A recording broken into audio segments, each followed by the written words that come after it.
Well, I am here to talk to you about Whiplash. That's why I'm here. That's why I exist. Uh, Man, I love this movie. So, I saw it again just for the second time last week, and it was fantastic. I hadn't watched it since maybe 2015, 2016, like shortly after it came out, because it came out in 2014. And it's freaking great. I might actually go through this whole... No, see, I can't go through this whole... I might go through this thing without giving you a spoiler. I haven't decided yet, which is dumb. So, let me think on that for a second. No, can't do it. I need to talk about the ending. It's just amazing. So, really quickly here. J.K. Simmons, amazing actor. He is playing a lead role. And then we have some dude that I don't think I've ever seen in anything before. Some dude. Miles Teller. And he is the other lead actor. Paul Reiser's in it too, which is like... I recognize Paul Reiser by name and face more than Miles Teller. Just because from Mad About You, and he's in just not much, but it's Paul Reiser. He's there, but he's not playing a huge role. Anyway, I don't know what to call this movie. I don't know what type of genre to give it. And that's kind of important. So, it is suspenseful. It is dramatic, but not in a slow drama kind of way. I wouldn't call it a thriller, but suspense and thriller are so linked together. It's it's exciting. It has you on the edge of your seat, but just these labels that we use for movies don't apply to this that well, at least the way that I interpret those labels. It is dramatic. I would say it fits into a drama more than anything, but it is not, to me, a suspense or a thriller or a psychological thriller, those are dramas too, but I know that's not what people think of when they think of drama. So it's a drama in the way that I think of a drama, but it's very suspenseful. It has energy. It keeps you on the edge of your seat. It doesn't just slowly unfold, and it's I don't know, those aren't dramatic. Dramas are so... I'm going off into a whole other topic right now, but it's that Victorian era, Jane Austen type stuff that gets labeled as drama. That's not drama. You're talking about spilling the tea kind of drama, and I guess that kind of makes sense, but a lot of it's boring and weak and not dramatic in the sense of the word. So, Whiplash. What is it about? How am I going to entice you to see this freaking movie? Again, it's another movie that I can't really... I mean, part of it is because I haven't watched all the movies ever, but it's just not like a movie I've seen before. Whiplash is a song. It's a jazz song. Actually, it's a Metallica song too, and I think it's off of Kill 'Em All. It might be off of another album after that, but it's really early in their career. Maybe it was on the tapes, No Life Till Leather or some demo type thing. But Whiplash is this jazz song. Now, this movie has a lot of jazz in it. It's about a jazz musician, or an aspiring jazz musician, a drummer. Do you have to like jazz to like this movie? Absolutely not. You don't have to be familiar with the world of jazz. You don't have to like it at all. And this movie could be for you. If you enjoy this type of energy, this type of challenge, it definitely makes you feel uncomfortable. If you want to feel uncomfortable but learn something, then this would be that. And I'll tell you, I guess, what I learned from it, or what some of the messages are in it later on, because they're semi-spoilers, but I'll tell you, of course, like always, before we get to a spoiler. So, what else can I tell you without going too deep? It's about an aspiring musician, this young man, drummer, 19 years old. He is enrolled in the, I forget the name of the academy in New York City of music. And I really hope I find it really quick, because I am silly and didn't come prepared, because I just haven't taken notes for a while. Schaefer Conservatory. So, yeah, some of the, it's just the most prestigious music school in the country. So, Schaefer, yeah. Where am I? I believe, it was filmed, it was out in 2014, it was set in the present. This young man who is trying to be an aspiring musician and struggling with that. However, it's not just like this regular like coming of age story of this person struggling with this thing. It's like, no, being a musician of any type is still, like, as a career, is still a really difficult thing to try and be, let alone try and get the support of friends and family on. The career paths that are there for that are not super set in stone. Like, the rate of success is just so low, right? There's different avenues you could take, but that they're not, the percentages just aren't great. And so there's that kind of like struggle, but also a lot of internal struggle and a lot of struggle with an instructor or a teacher, and this direct challenge is like, I'm supposed to be teaching you something, you are supposed to be learning something, and this relationship. Is it really about the relationship? I think this movie is really about this relationship and trying to understand somebody's methods, both the student and the teacher, both of their methods. And also, it's really about the relationship of self, which the movies I love usually are about that, and not just like fluffy little things that are pretty meaningless, even though they can be about relationships, whatever. This is just done in such a way that, again, I haven't seen it before. It's just really unique to me, and it does what great movies do, and it transcends, like, I don't want to say transcends the genre. That's not what I mean.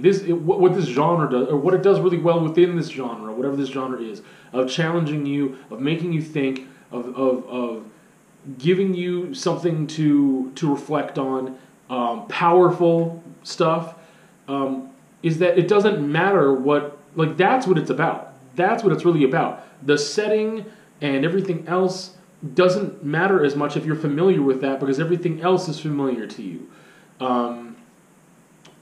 Like, again, you don't have to like jazz, you don't have to be a musician, you don't have to particularly be a music aficionado. Like, you could be a pretty laid back just fan of whatever, but if you want to be, if you can appreciate art, if you can appreciate or want to understand what some of the internal struggles of an artist are, or anybody who is trying to be great, then I would say this is for you. If you want to experience some of the things that people go through in order to achieve greatness and what that means, and the struggles they have and the things they reflect on and think about and push towards, then this is great. Because there's a lot of conflict here, not just within the self. It is not just like it is not an after-school special coming-of-age story. This is not Fame. This is not, whatever, like, High School Musical. Like, this is not like some fluffy, like, rainbows and lollipops type of touching story. Let's get that out of your heads. I should have said that very first thing right off the bat, but that is not what this is. This is some real shit. This is like, yeah, I'm gonna have to get into spoilers pretty soon here, but before that, I have a quote that really is just friggin' fantastic, and again, I didn't have it ready because I am cool. There are no two words more harmful in the English language than good job. This is something that is said in the movie, and you as an audience, as a listener, as someone who's confronted with that thought along with, one of the main characters, I mean, from one main character to another, and you can guess who to who, that's something that we have to reconcile as well, and think about that a lot. And to me, that was like one of the main things that just brought this thing home. Like, movies can be really, really great all the way along, and some of the best feelings to me are when they're quotable, right? And they can have many quotes, but I'm thinking of, like, right now, when I think of Lean On Me, I think of a quote that's like, if you treat them like animals, that's exactly how they'll behave. Boom. There's just like a hammer just came down, and it comes down in many moments through just like certain sentences, or like Split, there's a monologue close to the end where he talks about, oh, you like the broken or the truly powerful or whatever, like that the broken are the ones who will excel and exceed. I don't remember the quote now, but I remember the feeling. There's just like certain moments where just a hammer is just like boom, hits it home, and for me, that sentence is what this whole thing is about. That's what really just, for anyone who's even only paying half attention, that should make you think and be like, wait, what? Like, good job? This is a bad thing? Of course it's a bad thing. And we're going to talk about why. Let me see if I can give you anything else before I get into spoilers. It's pretty action-packed, way more than you'd think for just a music academy. There's some gnarly stuff that goes on. Again, it is not like an after-school special. There's some pretty like intense stuff that happens that makes things pretty dramatic and suspenseful and thrilling, and just being like, whoa, what just happened? What is going on right now? Like, a drummer just sits in a chair, you know what I mean? In a stool, on the throne, and that's what they do. And yet somehow we have so much movement and energy and just I don't know, just emotion and passion of various kinds. Because passion isn't only the pretty parts. Let's just say that. I think that's all I can say right now. So with that, we will move on to some spoilers. I just really want people to see this freaking movie. If you haven't seen it already, it's just so good. And I'm just reminded at the second viewing of how freaking good it is and how much I really enjoy it and just enjoy the message that it brings to you. And it's not like a preaching message in a way that it's not imparting knowledge to you. It's doing what good teachers do, which is giving you an opportunity for critical thinking. It is giving you an idea and saying, here you go. This is what this guy thinks. This is what maybe this guy thinks. What do you think? Or it's leaving it open for you without saying like this fluffy, crappy, stereotype, cliche message. It's like giving you an opportunity to exercise some critical thinking.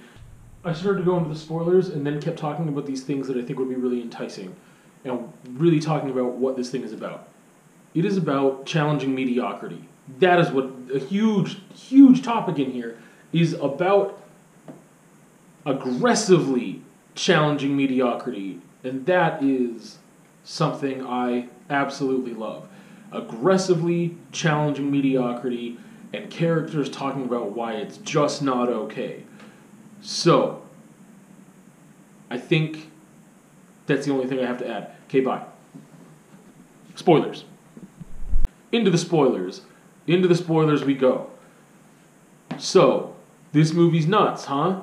If you've already seen it and you're just watching this for fun and whatever, or if you just like watching spoilers before you get there, this is nuts! And I'm really energetic right now. So, yeah.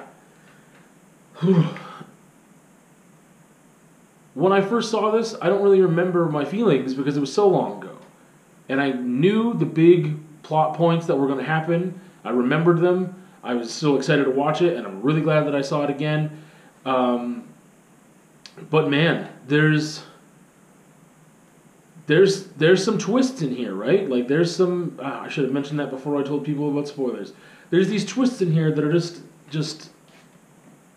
I can't even talk. Really, the only thing that I want to say that's a spoiler is talking about the ending. Is talking about how freaking amazing the ending is. Endings can really just make or break. That makes sense. Make or break a movie. Absolutely. And I find a lot of times I'll be enjoying a movie and then it gets close to the ending and then the ending happens and I'm like, what? Just what? No. And it ruins the whole thing. And this is one of those rare occasions where I'm just like, you just nailed it. You just did everything right. Like, you just nailed it. And I mean, usually my reviews are reviewing movies that are like, that I really enjoy, right? I don't really do many negative reviews when it comes to movies. Whereas other things, I think most of my reviews I want to talk about because I'm excited about them. Sometimes I'm excited to like tear something apart too because it's still analysis and good. But I'm going off the rails here and into too many generalities and not into the specifics of this movie.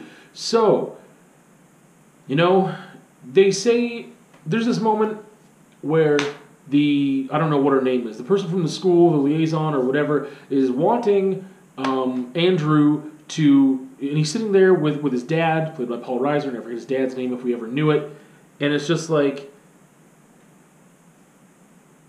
oh man, I need to go back. I need to go back.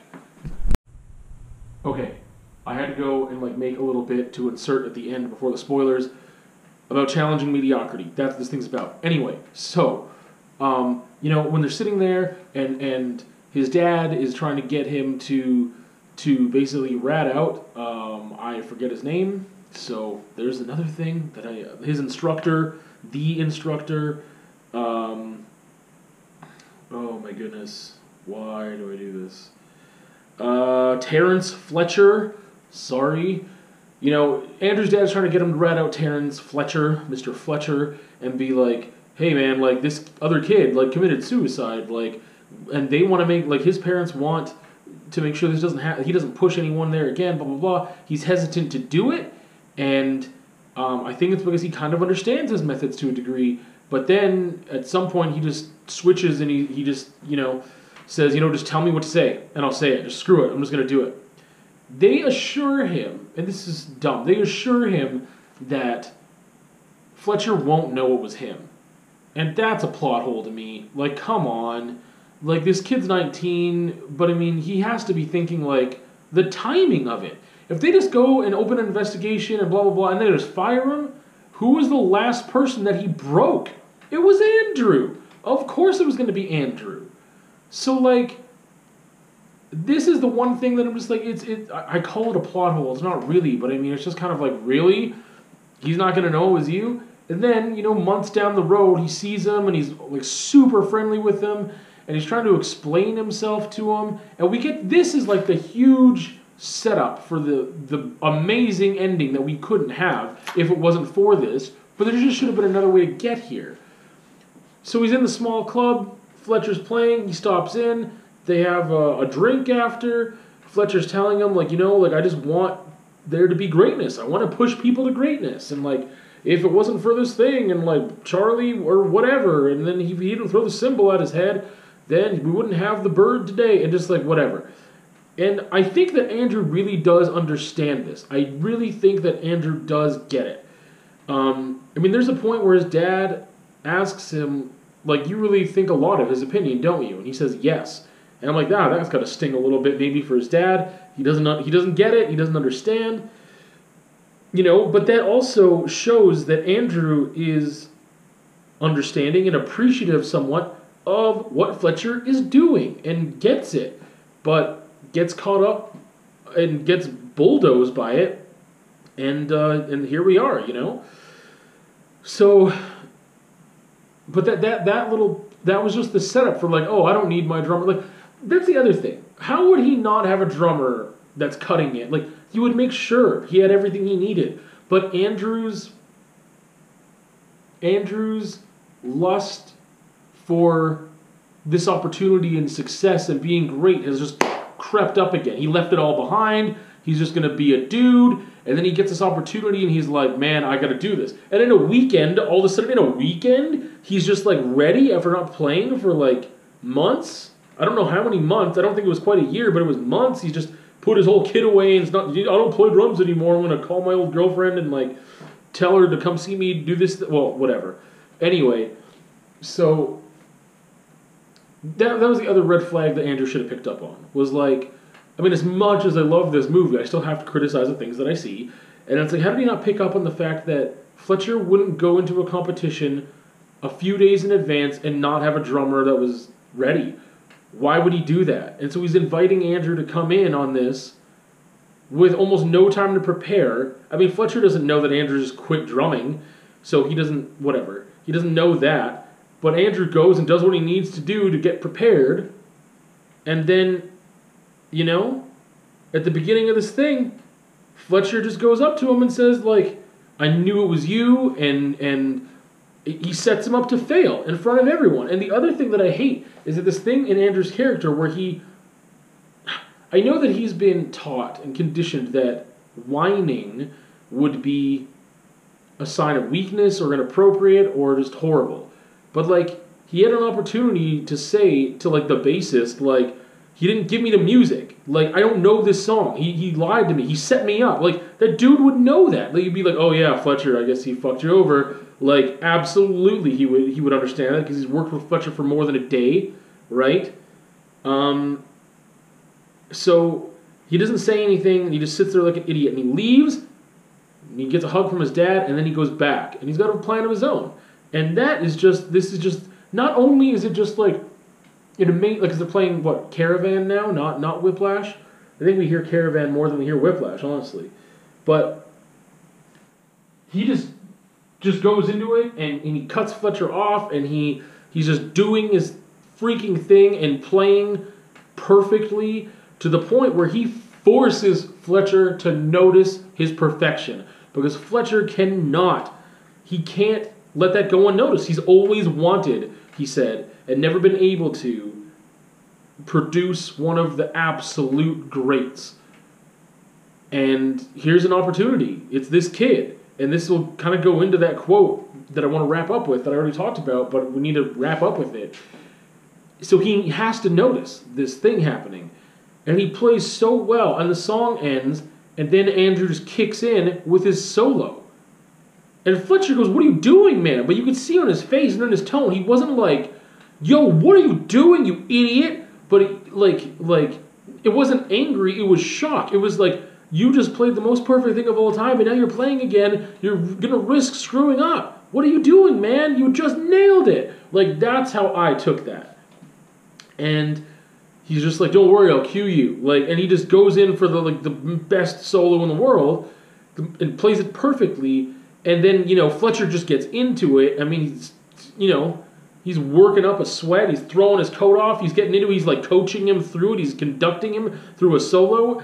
And then it's just the most magnificent ending. Musically, and just, like, I don't think you need to be a fan of jazz or drumming or whatever to recognize that this is really good and it's entertaining and it's listenable and fun and, like, skilled, and it sounds good, and, like, all that stuff. And obviously to appreciate the fact that Andrew just saved his own butt, because Fletcher said, like, this, like, the only reason he did this is because these people don't forget. This audience is going to remember you. He told everyone that, and he said, you can have a job, you can get set up by playing this audience, or you'll never play again. And that's what he tried to do with Fletcher or with Andrew. And then Andrew was like, you know what? No, screw you. I'm gonna do this. And he proved to himself and everybody, including his dad and his family or whatever, that was just like, no, I can do this, and I just did it, and I nailed it. And screw you, Fletcher, for trying to screw me over. Like, I just did the best thing in the world. So, and that's the thing, is what was it worth? What is I kind of alluded to this earlier, and I almost feel like going back and putting this in the front half again. But, like, what is the price of greatness, right? Like, that's one of the questions that is being asked of us. And with that quote, like, that good enough or good job is, like, the worst thing you could say. And that's the thing. For some people, it absolutely is, because they don't feel pushed. Obviously, Fletcher goes way over the line with that, and he's trying to create this greatness. But again, what if you discourage somebody that could have been great with a certain amount of encouragement? Fletcher is way too extreme, and we know this. And, like, we're tempted, or at least I'm tempted, like, more than just tempted. I understand what he is trying to do, but obviously he's got some major issues.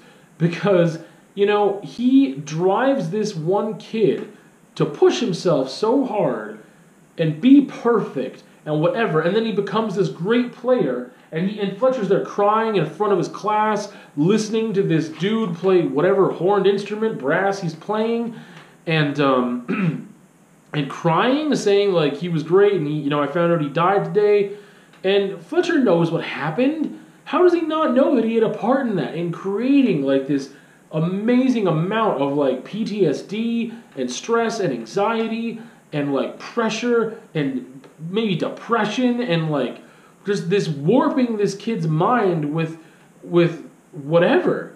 And like this kid cracked under some pressure at some point, and just maybe you could argue it's completely unrelated, but I don't know how you could spend some time with Fletcher and not be affected in some way. And some people are more susceptible to some long-term feelings than others, and more susceptible. It's like being susceptible to hypnosis. It's like you can maybe take that experience and make your own thing out of it, like Andrew did. But at first, he quit too. And that was also, Fletcher's influence that Andrew used to quit. And then he decided to make it his own and become great. Or at least for that moment. Who knows what happens after.